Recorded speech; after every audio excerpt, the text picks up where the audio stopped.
Hello viewers, আমরা চার বন্ধু একসাথে বিকালে বাগানে ঘুরতে বেরিয়েছি। মনোরম পরিবেশ, প্রাকৃতিক একটা এনভায়রনমেন্টে আমরা একসাথে চিল করছি। তো আমাদের বন্ধু মিশু, মামুন, এই তোমরা সামনে আসো। এসবের সামনে আসো। হ্যাঁ, তোমরা যার পরিচয় দাও, ইন্ট্রোডিউস ইউরসেলফ। বিখ্যাত সিভিল ইঞ্জিনিয়ার মাসুম, ঢাকা থেকে আগত। ও হচ্ছে মিশু। আমি প্রকৃতি প্রেমিক, আমারে সবাই কম বেশ মোটামুটি জানে। প্রকৃতি প্রেমিক। আমি বর্তমানে আইএলটিএস করছি, বাইরে যাওয়ার চিন্তাধারা। কোনো বিদেশি মেয়ে যদি থাকেন আমার সাথে যোগাযোগ করেন, অবশ্যই কন্ট্রাক্টে যাব। তুমি এগুলোই পারবা। আসলে আমরা চার বন্ধু অনেকদিন ধরে একসাথে হইতে পারি না, কারণ বন্ধু মাসুম ঢাকাতে থাকে, সে অনেক স্টাডি করতেছে। তো আজকে অনেকদিন পরে মানে অবসরে আমরা চারজন একত্রিত হয়ে হ্যাঁ বাগানের মধ্যে আসলাম। তো এখন তো শীতে একটা আমেজ চলছে, আর এই সময়টার মধ্যে বাগানের মধ্যে হাঁটতেছে, আমরা খুবই ভালো লাগতেছে।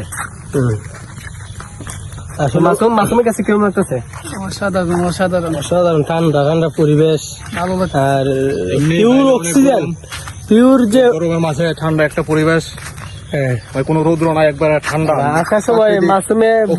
আসার সময় মাসুমে বলতেছে যে অনেক গরম লাগবে, অনেক গরম লাগতেছে। হ্যাঁ, আমরা কইছি না, বাগানের ভিতরে গেলে অনেক ঠান্ডা, বাগানের ভিতরে গেলে গরম লাগবে না। না, এখানে আবহাওয়াটাই অন্যরকম, একটু শীতল। আসলে বাগানে হাঁটার মজাটাই আলাদা।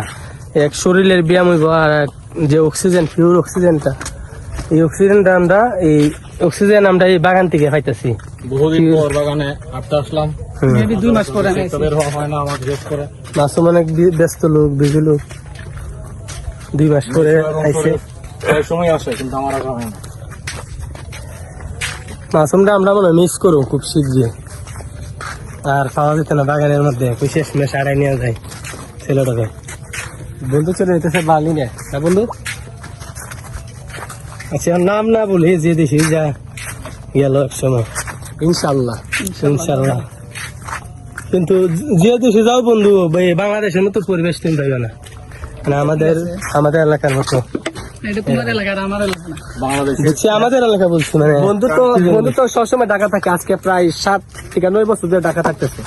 তো বন্ধু থেকে আমরা মানে জানতে পারবো যে ঢাকায় মানে শহর আর গ্রামের যে পরিবেশটা, অবশ্যই মানে কোন জিনিসটা তোমার কাছে। ঢাকা তো অক্সিজেনই নাই, অক্সিজেন কার্বন ডাই অক্সাইড দেখতে ভালো লাগে না।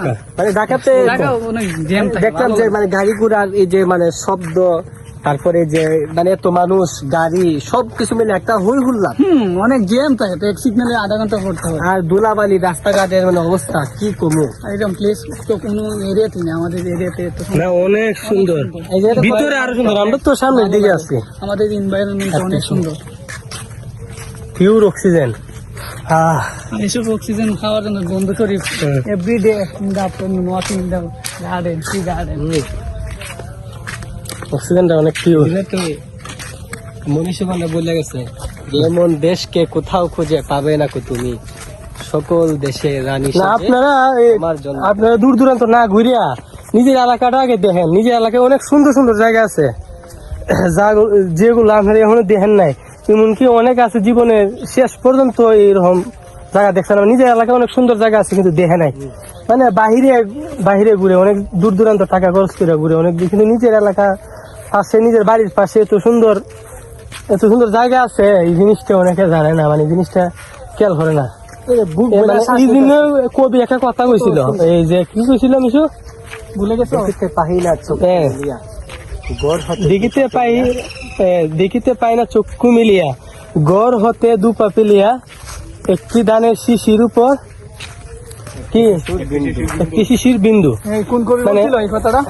দেশ কত দেশ দেশান্তরে দেখেছি কত সিন্ধু, হ্যাঁ, দেখিতে পাই না চক্ষু মিলে, ঘর থেকে দুপা ফেলে একটি শিশির বিন্দু। আসলে মানে 2 পা ফেলিয়া নিজের বাড়ির আশেপাশে এত সুন্দর জায়গা আছে, সুন্দর পরিবেশ, এটা সবার দেখা উচিত। মানে আসলে কবিরা যে কথাগুলো বলে গেছে, এগুলা তারা অনেক অ্যানালাইসিস করে তারপর তারা বলছে। এখানে 4 কবিস আছে, কেউ যদি কবিতা আসলে আমরা কবির কথা উদ্বুদ্ধ হইয়া এই এলাকার মধ্যে আসছি, যে নিজের এলাকাটা আগে দেখবো, তারপর বাইরে। কি অবশ্যই। আর এখন আমরা বাড়ির দিকে চলে যাবো আস্তে আস্তে, কারণ সন্ধ্যা হয়ে যেতেছে। সুন্দর সমতা একটা রিক্স বাগানের মধ্যে। তো ধন্যবাদ সবাই। ওকে, গুড বাই।